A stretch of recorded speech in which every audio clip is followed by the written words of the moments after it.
Let's start. तो आज का हमारा टॉपिक जो है वो LLM, large language model, generative AI, AI agents और एजेंटिक एआई के अंदर क्या फर्क है, इसको हम देखेंगे।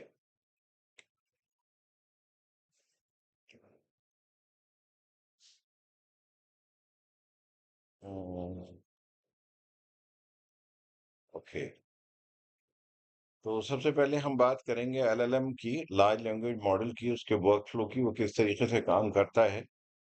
एक यूज केस ले लेते हैं, जैसे हमने कहा कि what are the benefits of AI in education. ये हमने उसको प्रॉम्प्ट दिया। हमने जैसे चैट जीपीटी के अंदर टाइप करते हैं, हमने टाइप किया what are the benefits of AI in education. सबसे पहली चीज समझने की यह है कि ये एलएलएम मॉडल्स हैं कहाँ।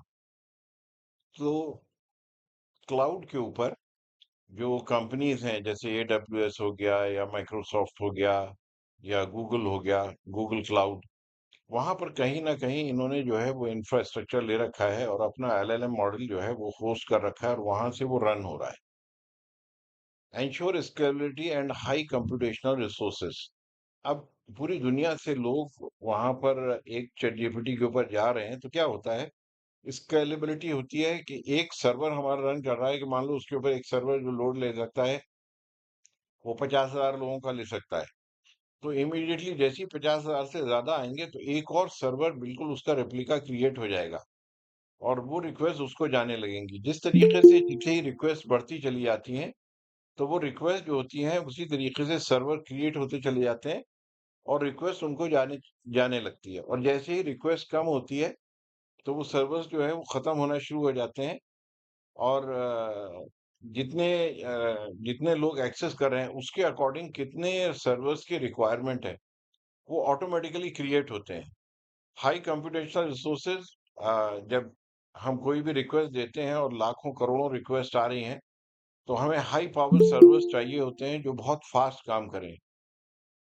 Behind the scene, OpenAI runs the LLM on a cloud platform like Microsoft Azure or AWS.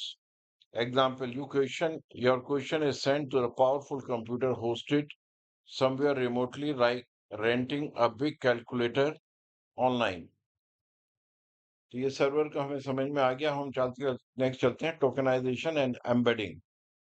ये टोकनाइजेशन और एम्बेडिंग मेरे जो लास्ट वीडियोस हैं उसमें मैंने बहुत डिटेल में इसको समझाया था और बड़ी इंपॉर्टेंट कॉन्सेप्ट्स हैं एलएलएम के अंदर। तो tokenisation breaks input texts into small units. जो छोटे छोटे यूनिट्स होते हैं उसके अंदर वो जो भी हम टेक्स्ट टाइप करते हैं उसको वो ब्रेक कर देते हैं। जैसे अभी हम इसकी एग्जांपल लेंगे, नीचे देखिए, अगर आप देखें tokenize benefits of AI in education. तो अभी समझने के लिए आसान तरीका यह है कि जितने वर्ड्स होते हैं, जब उतने हम टोकन्स बनाते हैं या एलएलएम बनाता है। इन रियलिटी में नहीं होता है ऐसा, लेकिन समझने के लिए अभी आसान यह है कि हमने मान लीजिए जितने वर्ड्स टाइप किए सेंटेंस के अंदर, उतने जो वर्ड्स हैं वो हमारे टोकन्स होते हैं। Embedding converts tokens into numerical vectors that represent meaning. Tokenization, your input is split into small pieces. Embedding each piece is turned into a number the model can understand. अब computer जो है वो text को नहीं समझता, तो हम क्या करते हैं कि हर वर्ड को एक यूनिक नंबर दे देते हैं। एलएलएम क्या करता है, एक यूनिक नंबर दे देता है हर वर्ड को या हर टोकन को। उसको हम रिप्रेजेंट कर सकते हैं थ्री डायमेंशनल एरे के अंदर, कि वो मल्टी डायमेंशनल एरेज भी होते हैं, उसके अंदर भी एम्बेडिंग होती है। आसान अभी समझने के लिए है कि हम टू डायमेंशनल और थ्री डायमेंशनल समझ पाते हैं, या टू डायमेंशनल के अंदर हम उसको रिप्रेजेंट कर सकते हैं उस नंबर को जो कि रिप्रेजेंट करता है एक पर्टिकुलर वर्ड को। Your input benefits of AI in education. तो बेनिफिट्स एक टोकन हो गया, ऑफ एक हो गया, एआई एक हो गया, इन एक हो गया और एजुकेशन एक हो गया। Embedded each words become a vector like a coordinate on a map. अब ये जो वर्ड है इसको कन्वर्ट कर लेते हैं हम वेक्टर के अंदर। वेक्टर जो होता है हमारा टू डायमेंशनल भी होता है, थ्री डायमेंशनल भी होता है, या उससे ज्यादा डायमेंशनल भी वेक्टर हो सकता है। Context understanding, understands the relation between tokens based on sequence and semantic. अब एलएलएम मॉडल क्या करता है कि जो वर्ड्स टाइप किए गए हैं, जो टोकन्स हैं, उनके बीच में अंडरस्टैंड करता है कि इनके बीच में क्या रिलेशन है, कि एक के बाद दूसरा कौन-सा है, दूसरे के बाद तीसरा कौन-सा है, तीसरे के बाद चौथा कौन-सा है, और सिमेंटिक उनके अंदर सिमिलैरिटी, उन वर्ड्स के जो सिमिलर वर्ड्स हैं, उनको जो है वो और रिलेशनशिप उनसे बनाता है या देखता है। Uses attention mechanism to determine importance of different words. अब इसके अंदर एक मैकेनिज्म होता है जिससे वो आइडेंटिफाई करता है कि ये जो चीज यहाँ पर दी गई है, इससे रेलेवेंट क्या इंफॉर्मेशन उसके पास है या क्या वर्ड्स उसके पास हैं। The model now tries to understand the full meaning using the relationship between the words.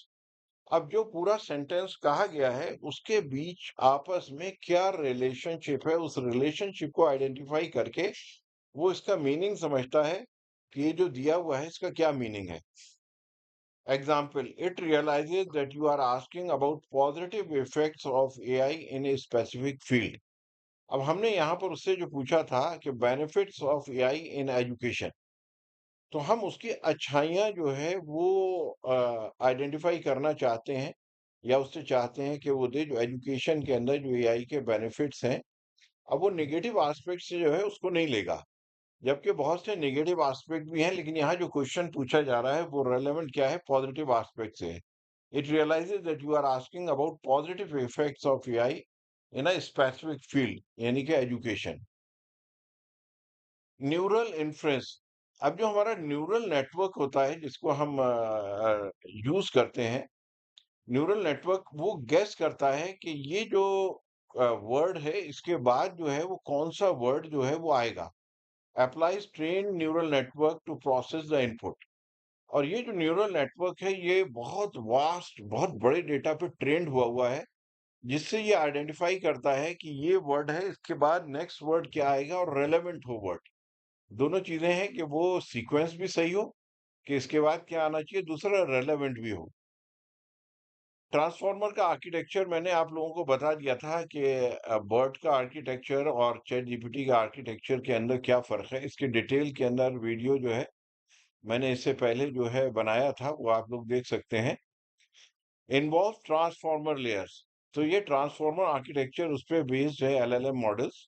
Transformer layers deep learning architecture that learns context. Deep learning architecture वो समझता है कि किससे रेलेवेंट बात हो रही है या किससे रेलेवेंट पूछा जा रहा है। Learn weight previously train parameter used for reasoning. हमने जो बहुत बड़ा अमाउंट का डेटा एलएलएम मॉडल्स को देते हैं और उससे ट्रेन करते हैं, वो उससे आइडेंटिफाई कर लेते हैं कि ये जो दिया गया है किससे रेलेवेंट है, किसके क्लोज है, किससे सिमिलर है। और वो बहुत बड़ा डेटा है जिसपे वो ट्रेंड हुए हैं, तो उससे वो इमीडिएटली आइडेंटिफाई कर लेता है कि ये जो पूछा जा रहा है इसका आंसर किससे, कहाँ पर है और कहाँ किससे रेलेवेंट आंसर मुझको मिलेगा। और वो वर्ड बाय वर्ड जो है उसको चेक करता है। Here the model uses transformer layers to reason through embedded input using trained weights. तो ये हमने पहले उसके अंदर किया था कि जो हमारे वेट्स को हम कैसे कंट्रोल करते हैं, या उससे हम कैसे चीज़ों को आइडेंटिफाई करते हैं। ये हमारा न्यूरल नेटवर्क का पार्ट है, तो उसके अंदर अभी हम डीप नहीं जाएँगे। Model uses transformer layers to reason through the embedded input using trained weight. अब जो एम्बेड किया गया इनपुट जो है उसको एम्बेड कर देते हैं हम नंबर्स, यानी कि नंबर्स में ट्रांसफॉर्म कर देते हैं, जो 3D के अंदर हम रिप्रेजेंट कर सकते हैं, 3 डायमेंशनल एरे के अंदर। अब उनका जो वेट है उससे हम आइडेंटिफाई करते हैं कि करीब के अंदर इससे सिमिलर कौन से वर्ड्स हैं और कौन से जो है रेलेवेंट वर्ड्स हैं।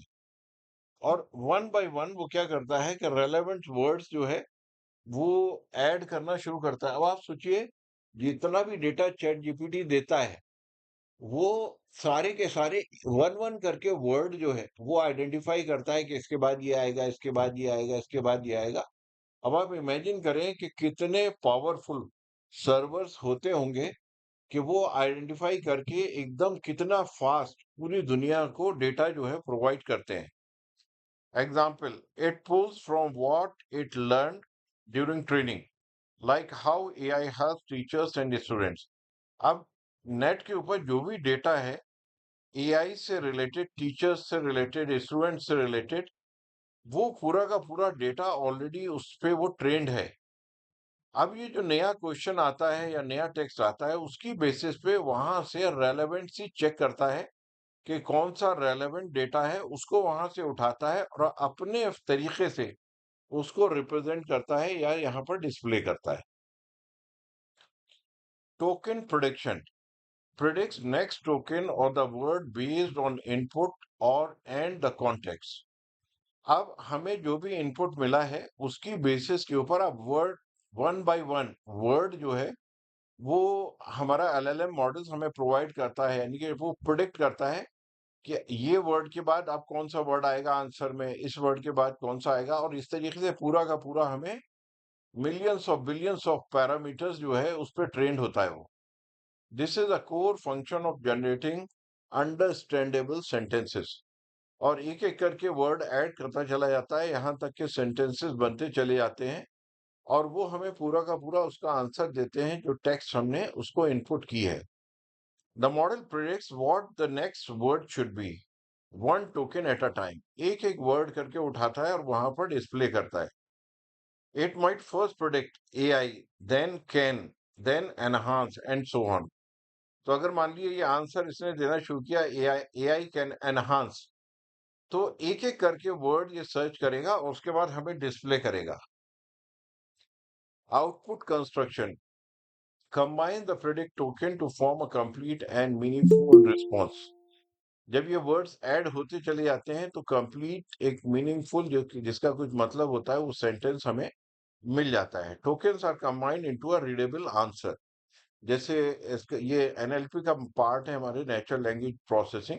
जिस तरीके से एक इंसान समझता है, जिस तरीके से इंग्लिश लिखी जाती है, उस तरीके से आंसर हमें देता है। AI can enhance personalised learning, automate grading and improve student engagement. अब ये आंसर दिया उसने जो हमने क्वेश्चन पूछा था। AI can enhance personalised learning, automate grading and improve student engagement. तो ये वो आंसर है जो हमें समझ में आता है बहुत आसानी से। Response delivery, final response is presented to the user in a human readable form. अब आपने देखा होगा चैट जीपीटी के ऊपर जो रिप्रेजेंटेशन होता है बड़ा अच्छा होता है कि कहीं कहीं पर वो बोल्ड देता है, कहीं कहीं पर वो सिंपल टेक्स्ट देता है।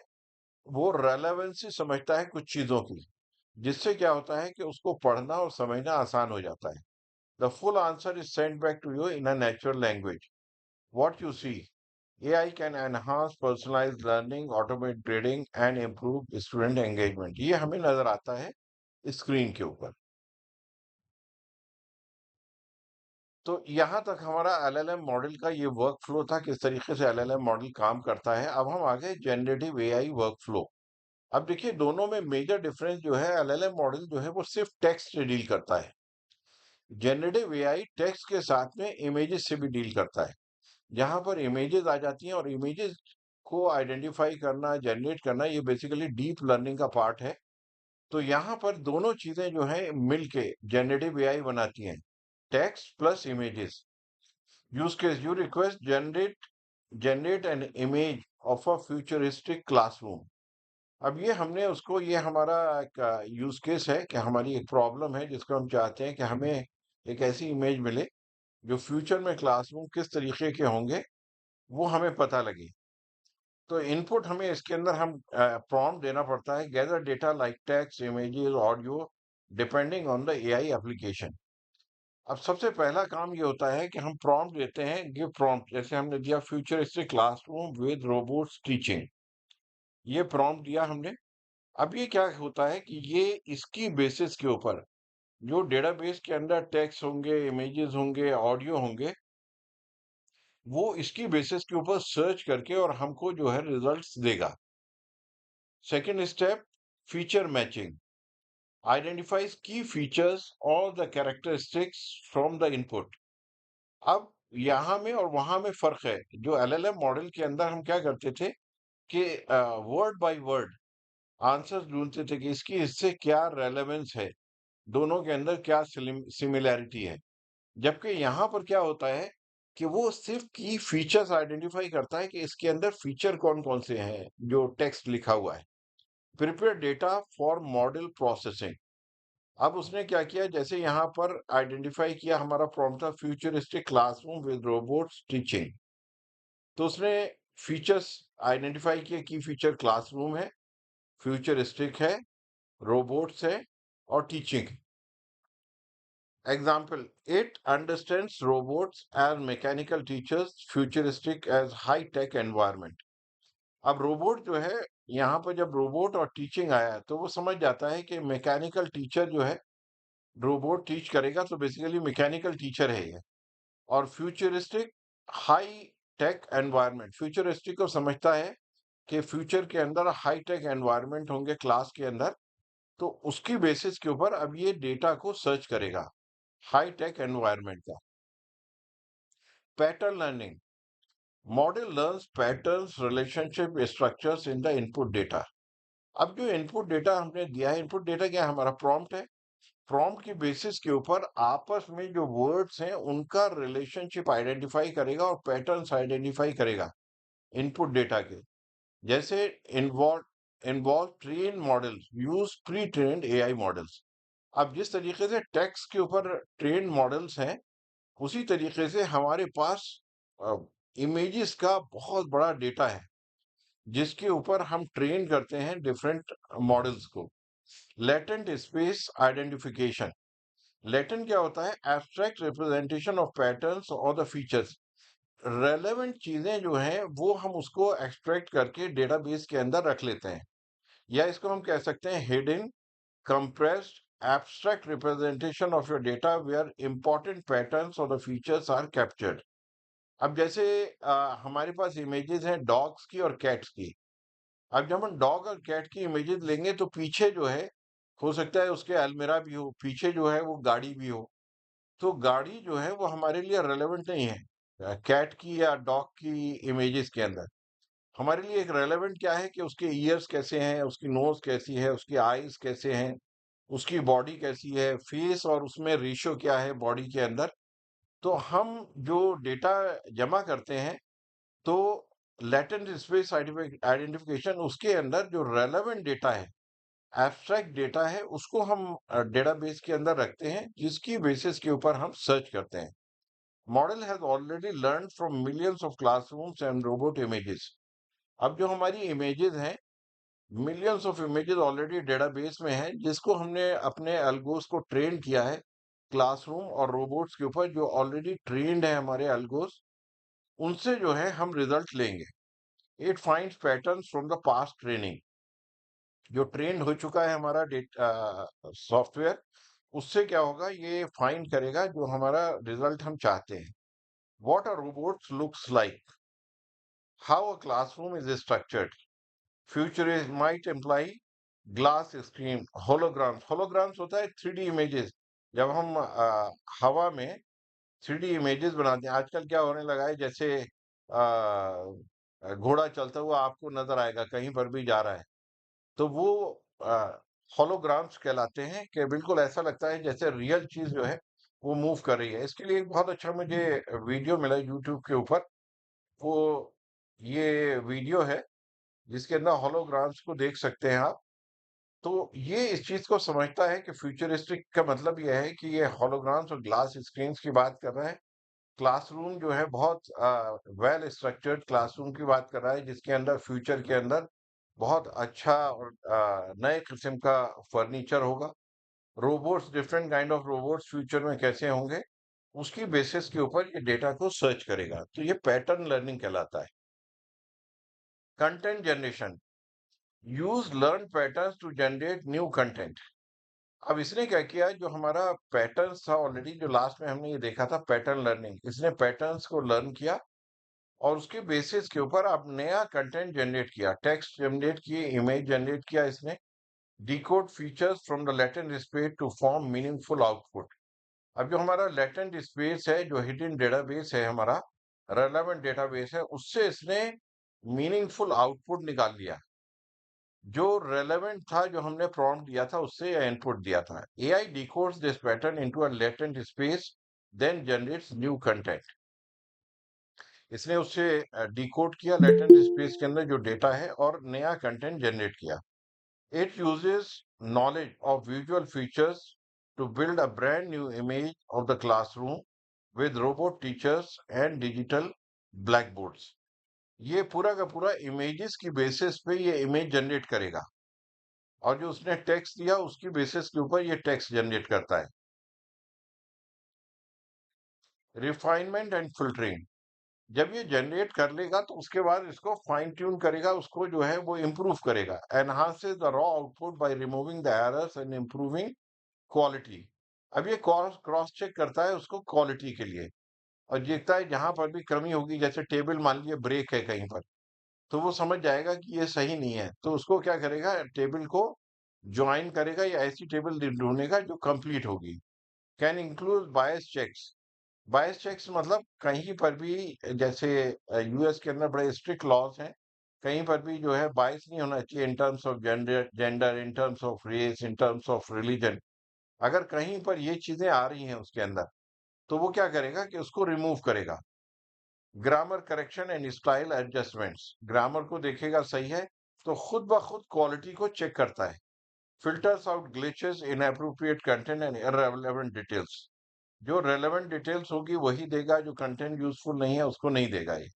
Ensure no distorted robots, images जो हो, रोबोट्स जो हो, वो अ, टूटे हुए नहीं हो कहीं पर, पूरी की पूरी जैसे रोबोट पूरा पूरा दिखना चाहिए, उस तरीके के रोबोट्स हो, कहीं पर भी डेस्क टूटी हुई ना हो।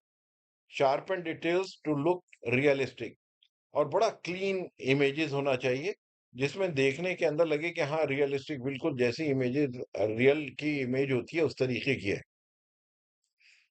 आउटपुट रेंडरिंग, उसके बाद वो क्या करता है, आउटपुट देता है हमें स्क्रीन पे। Finalises the format and prepares the contents for presentation. User interface ready, converts the raw image data into a proper image file, JPEG और PNG. It clears the image of a student sitting while robot teachers teach with the holograms. ये इस तरीके की image देगा जिसके अंदर students बैठे हुए हैं, और रोबोट जो है वो टीचर है, और हॉलोग्राम्स के जरिए जो है स्टूडेंट सीख रहे हैं। User feedback collects the user input to further improve future responses and learning. ये फीडबैक आपने देखा होगा, चैट जीपीटी में नीचे थम्स अप और थम्स डाउन बना होता है, कि लाइक और रीट्राइज और रेटिंग्स, जिससे वो समझता है कि मैंने जो दिया है वो रेलेवेंट है या नहीं है, या उसकी कमी है। If you say make it more colourful, the system learns your preference to for future prompts. अब किस तरीके की कलरिंग है वो, क्योंकि आप हमने नहीं दिया था उसको प्रॉम्प्ट में, वो खुद ब खुद जो है, जो डेटा मोस्टली अवेलेबल होगा उसकी बेसिस पे जनरेट कर देगा। लेकिन हमने जब उसको नेक्स्ट प्रॉम्प्ट देंगे कि मेक इट मोर कलरफुल, तो वो अपना स्टोर कर लेगा, अगली बार जितनी इमेजेस देगा वो हमें ज्यादा कलरफुल देगा खुद ब खुद। ये दोनों में मेन डिफरेंस है। इनपुट, इसके अंदर एलएलएम मॉडल में we ask a question and here we say type an image prompt. Feature list is feature split, tokenise questions, identify key concepts, understand learn context, learn patterns in the prompt, use transformer, use train model or the latent display, predict words, generate image or content, finalize build sentence, render image, deliver show response, show image and ask feedback। इसको explain मैं इस वजह से नहीं कर रहा हूं क्योंकि ये और सारे 7 के 7 स्टेप्स अभी हमने कर लिए हैं। अब हम नेक्स्ट चलते हैं एआई एजेंट्स। एआई एजेंट का वर्कफ्लो क्या होता है? तो एआई एजेंट को बस इस तरीके से रफली समझना ऐसा है कि एआई एजेंट जो है वो बेसिकली एक एजेंट हमारे लिए एक काम करता है, और जो एजेंटिक एआई होता है वो बेसिकली एक तरीके से ऑर्गेनाइजेशन जो काम करती है पूरा मिलके, वो पूरा एक प्रोजेक्ट होता है। तो उसमें बहुत सारे चैलेंजेस होते हैं, वो चैलेंजेस खुद फेस करता है और उसके बाद उसका सॉल्यूशन देता है। लेकिन यहाँ स्टेप बाय स्टेप हम देखते हैं दोनों में क्या फ़र्क है। These agents acts when a task is triggered and follow a fixed और द रिएक्टिव पाथ। जब हम कोई ट्रिगर ट्रिगर कैसे होता है, हम कोई प्रॉम्प्ट देते हैं उसको या उसको कोई भी हिंट मिलता है कहीं से भी, मान लीजिए सेंसर से कोई इनपुट मिलता है, तो वो ट्रिगर होता है, वो काम करना स्टार्ट करता है और उसका एक पाथ होता है, स्ट्रेट पाथ जिसको वो फॉलो करता है, एक ही काम वो करता है। Task trigger means something initiates the AI, user click sensor signal. कोई भी सॉफ्टवेयर होता है उसको पहले ट्रिगर स्टार्ट किया जाता है, खुद ब खुद स्टार्ट नहीं होता है। कोई ना कोई इनपुट चाहिए होता है उसको स्टार्ट करने के लिए। A customer submits a query in a chatbot. जैसे कोई कस्टमर है, वो कोई क्वेरी देता है चैटबॉट के अंदर, तो उसके बाद एआई एजेंट काम करना शुरू करता है। सबसे पहले वो उसकी इंटेंट डिटेक्शन करता है कि ये चाहता क्या है, इसका प्रॉम्प्ट में क्या लिखा हुआ है। तो वो टास्क को समझता है पहले। Recognise what kind of task this is, for example search, recommend, response. वो उसको पढ़ेगा, उसके बाद दिखेगा कि ये क्या चाहता है। ये सर्च की क्वेरी है, रिकमेंड की क्वेरी है या रिस्पॉन्ड करना है इसके ऊपर। Classify intent, decide what the user really wants. Is the user asking for refund info और टेक्निकल सपोर्ट। अब वो उसको ब्रेक करेगा कि ये इसकी जो पीछे एजेंट है उसके पास ऑलरेडी इंफॉर्मेशन है कि किस किस किस्म की इंफॉर्मेशन देना है।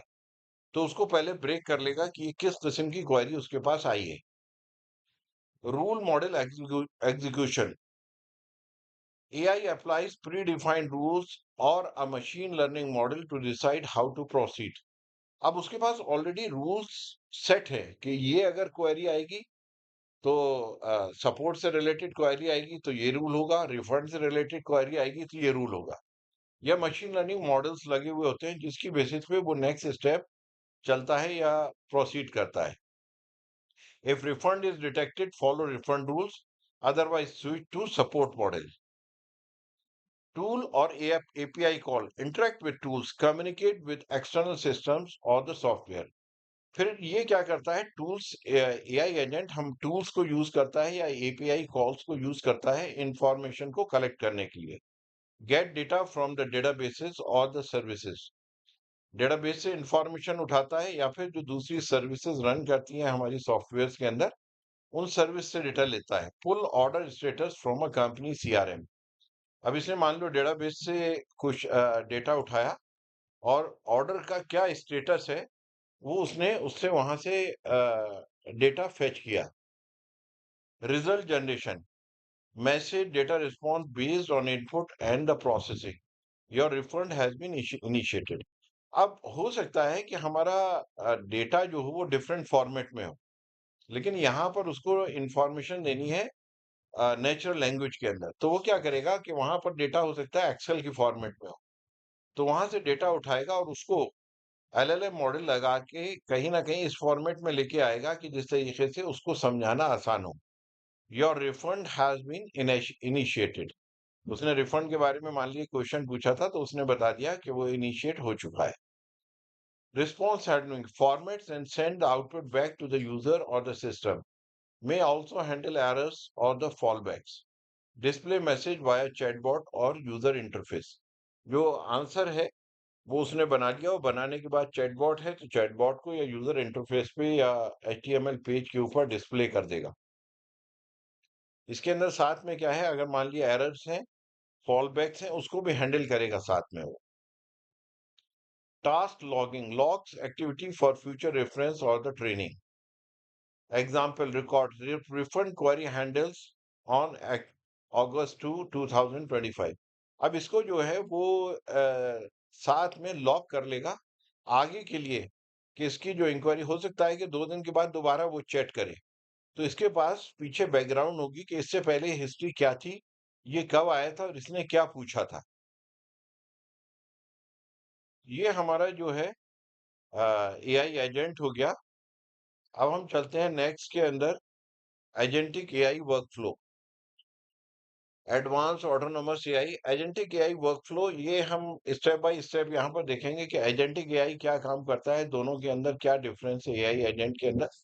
तो जैसे मैंने बताया था कि यहाँ पर यह है, ये पूरा एक प्रोजेक्ट होता है और वहां पर क्या होता है, एक पर्टिकुलर टास्क होती है, दोनों में ये डिफरेंस है। वहां एक टास्क को हैंडल करता है एआई एजेंट, और एजेंटिक एआई एक गोल को अचीव करता है। These agents are goal driven and act more like humans, like planning, reasoning, and adapting. Initiation: receive or define objective, start with a goal from user or a system. Understand context, analyze the situation. अब इसको समझना ऐसे आसान है कि हमने गोल बनाया, plan a marketing campaign for a new product. हम कोई नया प्रोडक्ट ला रहे हैं, अब हमें पूरी कैंपेन जो है वो हमने एजेंटिक एआई से कहा कि तुम पूरी की पूरी कैंपेन रन करो। ये खुद प्लान करेगा, खुद उसकी रीजनिंग करेगा, खुद उसको अडॉप्ट करेगा, हर चीज जो है, बस इसको क्या होना है कि पीछे से हमें इनपुट चाहिए होंगे, वो इनपुट हमें देना होंगे इसको। उसके बाद सिचुएशन अवेयरनेस, हमारा क्या हुआ, यहाँ पर हमने गोल इनिशिएट कर लिया। गोल हमारा क्या है, plan a marketing campaign for a new product. अब वो सबसे पहले इस गोल के लिए सिचुएशन को समझेगा, एनवायरनमेंट को समझेगा, इसको डेटा चाहिए। Understand the current conditions on the data, identify constraints, budget, time limit, and the data access restrictions. अब ये नेट से पूरा का पूरा डेटा उठाएगा और बजट और टाइम लिमिट खुद डिफाइन करेगा और आपको देगा। अगर आप उसमें एडजस्टमेंट चाहते हैं तो आप अपना दे सकते हैं, नहीं चाहते एडजस्टमेंट तो वो खुद ब खुद एज्यूम कर लेगा और उसके बाद उसके आगे नेक्स्ट स्टेप के ऊपर खुद ब खुद चला जाएगा। मान लिया उसने डिसाइड कर लिया कि 50,000 बजट है एंड लॉन्च इन 2 वीक्स, और audience generation Z. Generation Z हमारी जनरेशन होती है कि जो तकरीबन हमारे 13-14 साल से लेके और 27-28 साल तक की जो जनरेशन होती है, उसको हम जनरेशन जेड बोलते हैं। तो हमारा प्रोडक्ट जो है वो, हमारा टारगेट ऑडियंस ये है। 2 वीक की कैंपेन हमें चलानी है, इतना हमारा बजट है। तो मेनली हमारा बजट जो यहाँ पर कंस्ट्रेंट है, वो ये हमें एपीआईज जो है वो लेना पड़ेंगी। एपीआईज लेने के अंदर हमारा ये कंजम्पशन होगा। एपीआईज जो है, जैसे मान लीजिए हम सर्च करेंगे डेटा, तो हमें गूगल की एपीआई चाहिए होगी। फिर उसके बाद हमें एड्स बनाने हैं, तो हमें कैनवा की एपीआई चाहिए होगी। तो वहां पर हमारा बजट जो है वो लगेगा। उसके अलावा सारा का सारा काम एजेंटिक एआई खुद करेगा। Reasoning and planning: create an action plan, decide on the steps to reach the goal. ये खुद ब खुद पूरे के पूरे गोल जो है डिफाइन करेगा, स्टेप्स जो है वो अपने आइडेंटिफाई करेगा। और किस तरीके से ये सारा कर रहा है, वो पूरा का पूरा पीछे जो है, जैसे हमने पीछे एजेंटिक एआई देखा था और एलएलएम मॉडल्स होता है, तो सारे के सारे ये एपीआईज यूज करेगा और उससे आगे पूरा का पूरा हमें सॉल्यूशन देगा। Prioritise step, organise them logically, step by step करेगा। जैसे सबसे इंपॉर्टेंट है कि प्रोडक्ट के लिए कस्टमर क्या चाहता है, तो हमें कस्टमर सर्वे चाहिए होंगे। कस्टमर सर्वे का डेटा या तो हमें ऑलरेडी नेट से उठाएं, या हम खुद गूगल फॉर्म्स दें जिसके ऊपर सर्वेज जो है वो हमारे आए, जिससे हमें पता लगे कि यंग जनरेशन जो है वो किस तरीके के चीजें, प्रोडक्ट जो है वो चाहती है और उसको कैसे कैंपेन किया जाए, और या अपने प्रोडक्ट के अंदर किस तरीके से चीजों को रिप्रेजेंट किया जाए। एड डिजाइन एड्स स्टेप्स, और उसके बाद डिजाइन एड्स को डिजाइन करना, कस्टमर के बिहेवियर के बारे में पता लग गया तो उसके अकॉर्डिंग डिजाइन करना एड और पब्लिश करना। अब जैसे मान लो यंग जनरेशन है, यंग जनरेशन जो है वो उसके कौन लोग फेवरेट होते हैं, तो हमें ये देखेगा कि भाई फेवरेट जो है, मान लो स्टार्स हैं, वो फेवरेट्स हैं, या आजकल जो है वो यूट्यूबर्स हैं, वो फेवरेट होते हैं। तो वो आइडेंटिफाई करेगा और उसके अकॉर्डिंग जो उनका इंटेंशन है उसके अकॉर्डिंग एड्स बनाएगा और पब्लिश करेगा। पब्लिश करने के लिए डिफरेंट सोशल मीडिया प्लेटफॉर्म्स हैं, उनको पब्लिश किया जा सकता है, टारगेट किया जा सकता है जहां पर यंगस्टर्स जाते हैं। Autonomous execution, can act on its own without waiting for the instruction. ये सब चीज खुद ब खुद करेगा, जहां से इनपुट आएगा उसको भी चेक करेगा कि इनपुट सही आ रहा है या नहीं आ रहा है। मे ऑल्सो कॉल टूल्स और सब एजेंट्स टू हेल्प। अब एजेंटिक एआई के अंदर हो सकता है मल्टीपल एजेंट्स हो, 20-20 एजेंट्स काम करें, कि एक एजेंट जो है वो कैनवा के साथ काम करे, एक एजेंट जो है वो गूगल एपीआई के साथ काम करे, एक एजेंट जो है डिफरेंट मीडिया प्लेटफॉर्म्स के साथ काम करे, ऐसी मल्टीपल एजेंट से डेटा लेके उसको प्लान करके वन बाय वन एग्जीक्यूट कर सकता है एजेंटिक एआई के अंदर। Use Canva API to design ad send email campaigns via Mailchimp. Mailchimp एक और प्लेटफॉर्म है जिसके अंदर हम जो है वो मेल्स भेजते हैं, ऑटोमेटिकली मेल्स भेजी जाएंगी, साथ में फीडबैक आता है कि मेल इसने ओपन की या नहीं की। अगर ज्यादातर मेल ओपन नहीं हो रही है तो इसका मतलब जो हम सब्जेक्ट में मैटर टाइप कर रहे हैं वो हमारा सही नहीं है। सब्जेक्ट में जो मैटर होना चाहिए, वो हेडिंग होना चाहिए, वो ऐसी होना चाहिए अट्रैक्टिव कि आदमी फौरन जो है अपनी ईमेल खोले, वो उसको स्पैम ना समझे। Real time monitoring, track progress, monitor ongoing action. अब ये साथ में एग्जीक्यूशन काम नहीं है, साथ में उसको मॉनिटर करेगा कि एक्शन हो क्या रहा है, और उसको पूरे एल्गोज लगा के चेक करता रहेगा कि रिजल्ट जो है वो सही आ रहे हैं या नहीं आ रहे हैं। Notice changes and issues like engagement drop. अगर वो ये देखेगा कि ज्यादा लोग नहीं देख रहे हैं, ज्यादा लोग लाइक नहीं कर रहे हैं या ज्यादा लोग डिसलाइक कर रहे हैं, तो इमीडिएटली वहां से ऐड को हटाएगा, दूसरा ऐड बनाएगा और दूसरे ऐड को पोस्ट कर देगा। Add click through rate drops, system notice. System notice कर लेगा कि क्लिक जो है, नंबर ऑफ क्लिक्स जो है वो कम हो रहे हैं उस सोशल मीडिया प्लेटफॉर्म के ऊपर, और उसकी बेसिस के ऊपर फौरन अपनी स्ट्रेटेजी चेंज करेगा, या एड चेंज करेगा, या कोई भी चीज जो है उसको मॉडिफाई करके कोशिश करेगा कि उसको सक्सेसफुल करे। स्ट्रेटेजी एडजस्टमेंट, जब हमारे पास डेटा आ गया तो उसको फिर मॉडिफाई करेगा अपना प्लान का, कि ऑफ द ट्रैक जो हमारा प्लान था वो सक्सेसफुल होना चाहिए, नहीं हुआ तो ऑफ द ट्रैक चला गया हमारा, और फिर क्या करेगा, दोबारा नई स्ट्रेटेजी बनाएगा और उसके अकॉर्डिंग स्विच करेगा। मान लिया इंस्टाग्राम, फेसबुक के ऊपर रिजल्ट सही नहीं आ रहे, उसके ऊपर एड्स ज्यादा लोग नहीं देख रहे हैं, ज्यादा लोग क्लिक नहीं कर रहे हैं, ज्यादा टाइम स्पेंड नहीं कर रहे हैं, तो फॉलोइंग स्विच कर जाएगा इंस्टाग्राम के ऊपर या दूसरे प्लेटफॉर्म के ऊपर। आउटकम एवेल्युएशन, फिर जो आउटकम है उसको एवेल्युएट करेगा, मेजर द परफॉर्मेंस और द सक्सेस। एक सक्सेस क्राइटेरिया बनाएगा कि इतने लोगों ने अगर देख लिया तो कंसीडर किया जाएगा सक्सेस, और उससे कम में देखा तो सक्सेस नहीं कंसीडर किया जाएगा। डिसाइड नेक्स्ट स्टेप, अगर सक्सेस नहीं हो रहा है तो कंटिन्यू करना है या नहीं करना, या बिल्कुल नए तरीके से नई कैंपेन शुरू करना है, या टास्क को एंड कर देना है। कैंपेन मीट्स की performance indexes, start new campaign. अगर उसने मीट कर लिया तो उसके बाद फिर हमें क्या स्टार्ट करना है, मीट नहीं किया तो हमें क्या स्टार्ट करना है। ये पूरा का पूरा जो है वो एआई एजेंट्स करते रहता है। तो ये 7 स्टेप्स हैं जो अभी हमने किया। एआई एजेंट जो होता है टास्क बेस्ड होते हैं, और एजेंटिक एआई हमारा गोल बेस्ड होता है। इसके अंदर एआई एजेंट में इंटेंट जो है वो डिटेक्ट करता है कि इसकी इंटेंशन क्या है, और इसके अंदर कॉन्टेक्स्ट ओवरऑल क्या हमें अचीव करना है वो आइडेंटिफाई करता है। इसमें रूल बेस्ड होता है या मॉडल यूज करते हैं, इसके अंदर सिचुएशन को एनालाइज किया जाता है।